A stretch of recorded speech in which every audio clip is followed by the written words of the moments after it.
Hello dear students, jurisprudence में प्राकृतिक विधि विचारधारा संबंधी इस दूसरे भाग के साथ मैं doctor Vibha Sharma, associate professor, government law college Ajmer से। जैसा कि आप जानते ही हैं कि पिछले वीडियो में हमने प्राकृतिक विधि विचारधारा संबंधी प्राचीन काल में जो विचारधाराएं रही उनके बारे में जानकारी प्राप्त की थी, जिसमें प्राचीन सभ्यताएं जो कि ग्रीस, रोम और भारत में मानी जाती रही हैं, उनमें प्राकृतिक विधि संबंधी क्या विचारधाराएं थी वो हम देख चुके हैं। आज हम लोग मध्यकाल में यानी मिडाइवल पीरियड में जो नेचुरल लॉ संबंधी थ्योरीज थी उनके बारे में जानकारी प्राप्त करेंगे।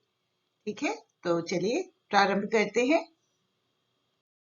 प्राकृतिक विधि संबंधी मध्ययुगीन सिद्धांतों को जानने से पहले हमारे लिए ये जान लेना आवश्यक है कि अब तक जबकि डार्क एजेस यानी कि अंधकार युग समाप्त हो चुका था, तो ईसाई धर्म राज्य धर्म माना जाने लगा था, विशेष करके रोमन साम्राज्य में। तो ऐसे में दो तरह की परंपराएं अस्तित्व में थी, एक तो धर्मनिरपेक्ष परंपराएं और संस्थाएं, और दूसरी तरफ ईसाइयों का पारंपरिक विचार, और वो था ईश्वरीय इच्छा का सिद्धांत यानी थ्योरी ऑफ गॉड्स विल।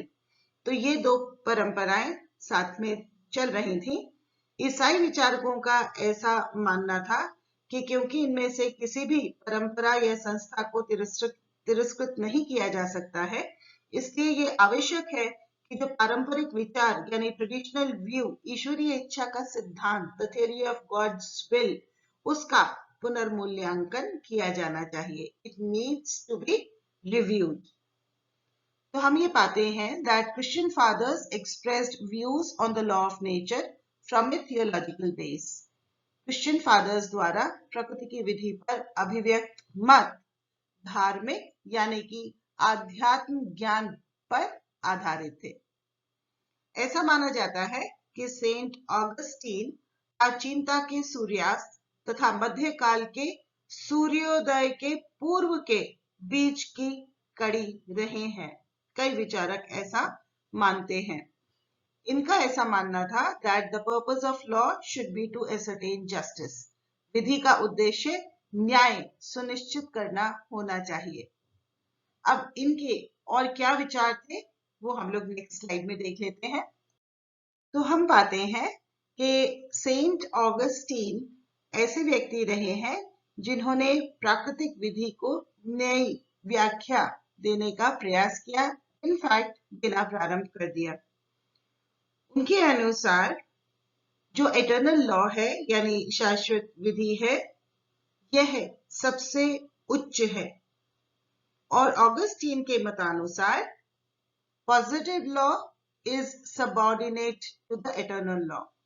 निश्चयात्मक यानी सकारात्मक जो विधि है इसके अधीन है, यानी शाश्वत विधि के अधीन है। सेंट ऑगस्टीन ने यह भी कहा कि शाश्वत विधि से सभी न्याय प्राप्त होते हैं, all justice is received from it, eternal law से यानी शाश्वत विधि से। वो ये कहते थे कि शाश्वत विधि से संगत कार्य करने वालों को राज्य की विधि के नियंत्रण की कोई आवश्यकता नहीं है। Those who actually work according to the eternal law does not need to be controlled by the law of the state or the state's law. Augustine का आगे ये भी मानना था कि सभी वस्तुएं सदैव शाश्वत विधि या ईश्वर की विधि से नियंत्रित है। He believed that all things are controlled by eternal law और लॉ ऑफ गॉड। इनका ये भी मानना था कि शाश्वत विधि वह विधि है जो न्यायपूर्ण है। The eternal law is the most just law, और इनके अनुसार प्रत्येक अन्य वस्तु इसी के अनुसार व्यवस्थित होनी चाहिए। Every other thing should be according to the eternal law. उनका ये मानना था कि सांसारिक यानी कि सकारात्मक विधि की भूमिका बहुत ही संकीर्ण है, संकुचित है। It plays a very limited role, the positive law. उनके अनुसार पॉजिटिव लॉ का इस्तेमाल केवल उन लोगों को कंट्रोल करने के लिए किया जाना चाहिए जो जानबूझकर गलती करने पर तुले हैं और जिनका कृत्य समाज के दूसरे लोगों के लिए हानिप्रद है। Those people who knowingly commit wrongs and whose deeds are actually harmful for the others. वास्तव में ऑगस्टीन का ऐसा मानना था कि सृष्टि के प्रारंभ में सभी लोग सद्गुणों से संपन्न थे, यानी कि मनुष्य के गिरने के बाद उसकी प्रकृति प्रारंभिक पाप के कारण, ओरिजिनल सिन के कारण भ्रष्ट हो गई और प्रेम की जगह लोभ, मोह और सत्ता के प्रति मोह विकसित हो गया। तो ऑगस्टीन महोदय ये मानते थे कि केवल शाश्वत विधि के माध्यम से ही इन विकृतियों को ठीक किया जा सकता है। All these shortcomings can actually be corrected only through the eternal law. Okay? और इनका ये भी कहना था कि सांसारिक विधि जो कि परिवर्तनशील है, उसको शाश्वत विधि की अपेक्षाओं को पूरा करना चाहिए। ऑगस्टीन के अनुसार सांसारिक विधि परिवर्तनशील है क्योंकि उसे इस तरह की परिस्थितियों का सामना करना पड़ता है कि उसे परिवर्तनशील होना पड़ता है। बदलती परिस्थितियां सामने उपस्थित होती हैं तो उसे भी बदलना पड़ता है, लेकिन जो शाश्वत विधि है वह दरअसल अपरिवर्तनशील है। उसका जो मूल तत्व है वह अपरिवर्तनशील है। According to Augustine, worldly law, which was changeable according to the changed circumstances faced by it, worldly law must strive to fulfill the expectations of eternal law. According to Augustine, eternal law had the basic content in it which is always and forever unchangeable. Okay? तो इनके अनुसार विधि का उद्देश्य न्याय सुनिश्चित करना होना चाहिए, ये तो हम पहले ही देख चुके हैं। और इसी कारण से ऑगस्टीन महोदय का ये मानना था कि दरअसल सांसारिक विधि अपने अनुपालन के लिए, यानी उसको ओबे किया जाए उसके लिए, शाश्वत विधि के अनुरूप यदि है तभी वह नैतिक बल प्राप्त करती है। ये तो आप सभी जानते हैं कि जो पॉजिटिव लॉ है यानी सकारात्मक विधि है, उसके अंतर्गत अगर एक मॉरल फोर्स है, कोई नैतिक बल है, तभी व्यक्ति उसे बंधनकारी मानते हैं। तो सेंट ऑगस्टीन का ऐसा मानना था कि सांसारिक विधि अपने अनुपालन के लिए शाश्वत विधि के अनुरूप होने के आधार पर ही नैतिक बल प्राप्त करती है। ठीक है ना? According to him, the worldly law actually gets its moral force only when it is in accordance with the eternal law. Clear? तो अब हम ये जान ही चुके हैं कि ऑगस्टीन ने जो सिद्धांत दिया था उसके अनुसार सांसारिक शक्ति पर आध्यात्मिक शक्ति की नैतिक श्रेष्ठता पर बल दिया गया था। According to Augustine's theory, the moral superiority of the eternal law was emphasized over the worldly power. But till then, the question in respect of the worldly supremacy had started arising. सांसारिक श्रेष्ठता संबंधी प्रश्न उठने लगे थे अब तक। तो पोप गिलेसियस जो थे उन्होंने दो शक्तियों का सिद्धांत दिया था और इस सिद्धांत के अनुसार चर्च तथा राज्य अपने अपने क्षेत्र में सर्वोच्च है, यह माना गया था। According to Pope Gelasius, who gave two swords theory, said that church and state both are supreme in their respective spheres.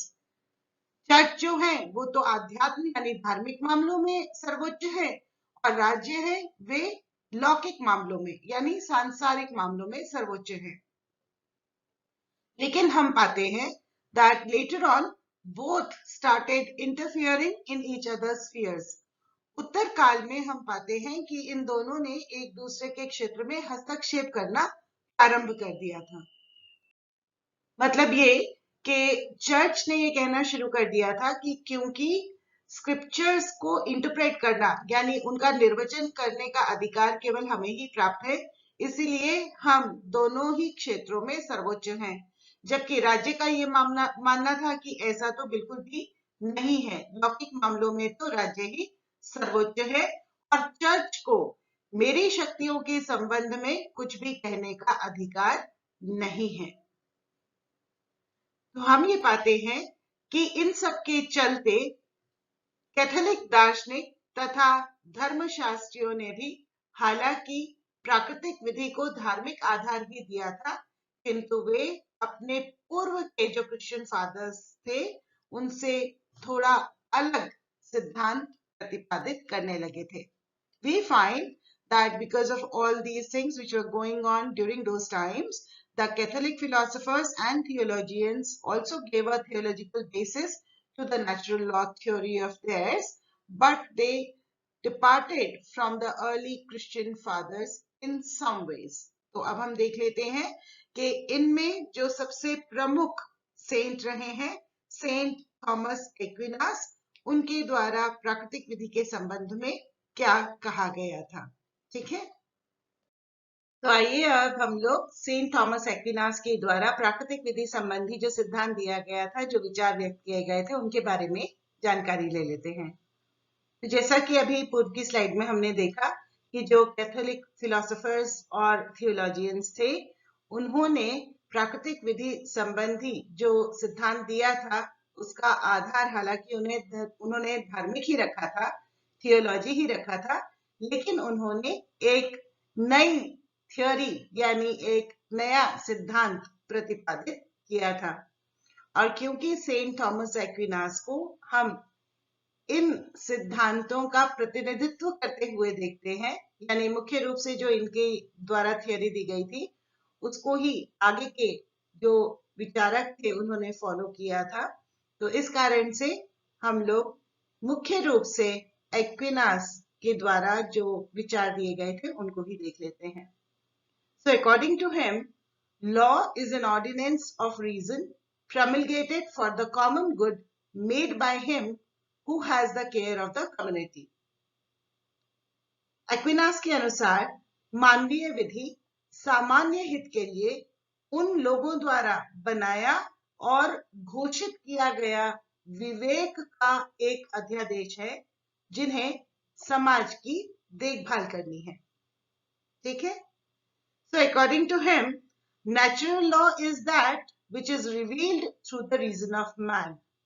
उनके अनुसार प्राकृतिक विधि वह है जो मानव के विवेक के माध्यम से जाहिर होती है। ठीक, अब हम सेंट थॉमस एक्विनास के द्वारा जो थ्योरी दी गई थी उसको हम देख लेते हैं। साधारणतः ये माना जाता है कि इनके द्वारा जो थ्योरी दी गई थी वो बहुत ही सिस्टमैटिक थी, तो उसमें जो हमसे संबंधित महत्वपूर्ण भाग है हम वो देख लेते हैं। तो हम पाते हैं कि एक्विनास ने 4 तरह की विधियों में विभेद किया था।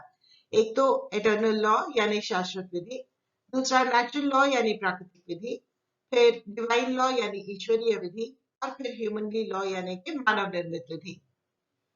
एटर्नल लॉ के बारे में उनका ये मानना था कि it is the law which is known only to God, it is actually a divine wisdom. उनके अनुसार शाश्वत विधि वह विधि है जिसका कि केवल ईश्वर को ही ज्ञान है, यह ईश्वरीय विवेक है। उनके अनुसार कोई भी मनुष्य इसको जैसी कि यह है उस रूप में जान ही नहीं सकता है।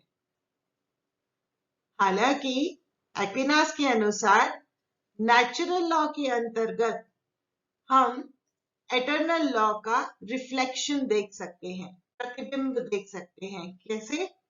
क्योंकि मनुष्य को ईश्वर के द्वारा प्रदत्त जो विवेक या युक्ति दी गई है उसका जब वह इस्तेमाल करता है और फिर जब वह प्रिंसिपल्स को ढूंढता है, सिद्धांतों को ढूंढता है, तो ऐसे में उसे आभास हो सकता है शाश्वत विधि के कुछ सिद्धांतों का। So therefore he says that natural law is that which can be traced with conscience and reason. प्राकृतिक विधि वह विधि है जो कि मनुष्य के द्वारा उसके अपने विवेक या युक्ति से उसे ढूंढ सकता है।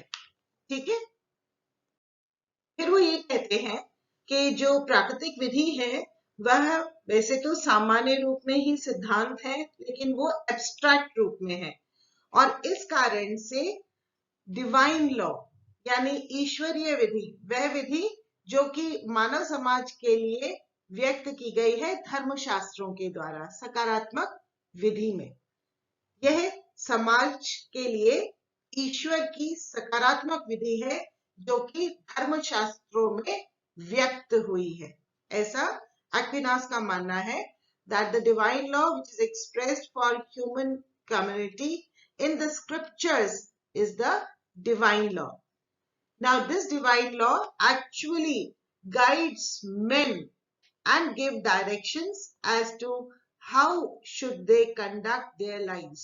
ये जो दैवीय विधि है ये ईश्वर के द्वारा दिए गए सिद्धांत हैं और वो दिशाएं हैं, मार्गदर्शन है जिनमें के मनुष्य जिनको फॉलो करके अपना जो जीवन है उसमें व्यवहार कर सके। ठीक है, और उसके बाद हम पाते हैं कि उन्होंने मानव निर्मित विधि के लिए कहा है कि यह विवेक द्वारा समर्थित विधि है, यह मनुष्य द्वारा सामान्य हित के लिए पारित की जाती है, और इसके लिए यह आवश्यक है कि प्राकृतिक विधि अपने रोज की समस्याओं का क्योंकि समाधान नहीं कर सकती है, इसीलिए इसको इंक्लूड किया गया है, इसीलिए इसको बनाया भी जाता है।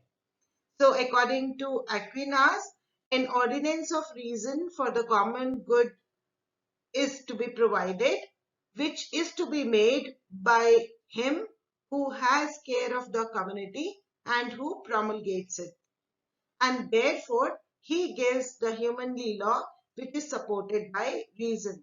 So we find that the concept of reason which was given by Aristotle has also been incorporated by Aquinas. Okay?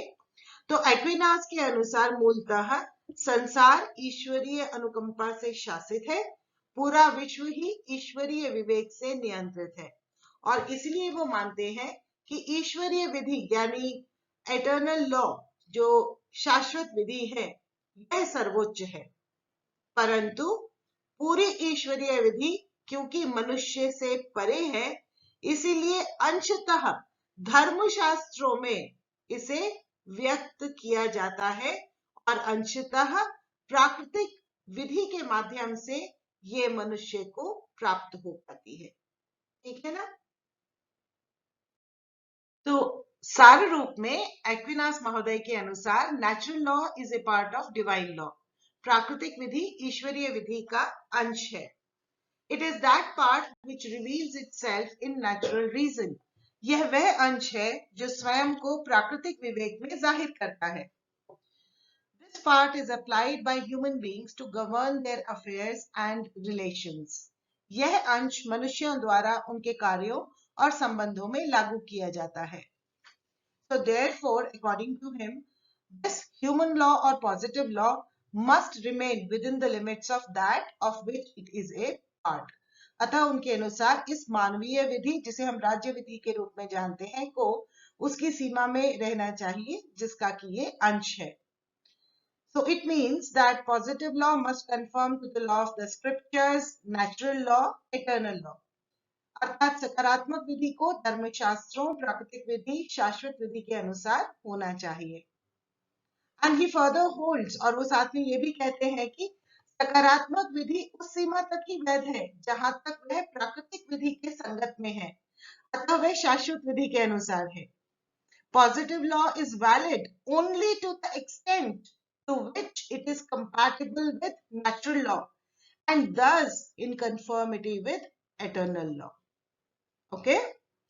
And then he further holds that if human laws are contrary to the law of God, they are not binding. वो आगे ये भी कहते हैं, मानते हैं कि यदि मानव विधियां ईश्वरीय विधि से असंगत हैं तो वे बाध्यकारी नहीं है। ठीक है, आशा करती हूं कि मध्ययुगीन जो सिद्धांत हैं प्राकृतिक विधि के संबंध में वो आपके समझ में आ गए होंगे। अगर कोई भी डाउट हो तो जैसा कि आप जानते ही हैं आप संपर्क कर सकते हैं और अपने डाउट्स को क्लैरिफाई करवा सकते हैं। आशा है आप सभी अपना बहुत ध्यान रख रहे होंगे। अपना खूब ध्यान रखिए, पढ़ाई करती रहिए। All the very best to all of you. Take very good care of yourselves and the people surrounding you, and all the very best in everything you do. God bless you all. Thank you so much.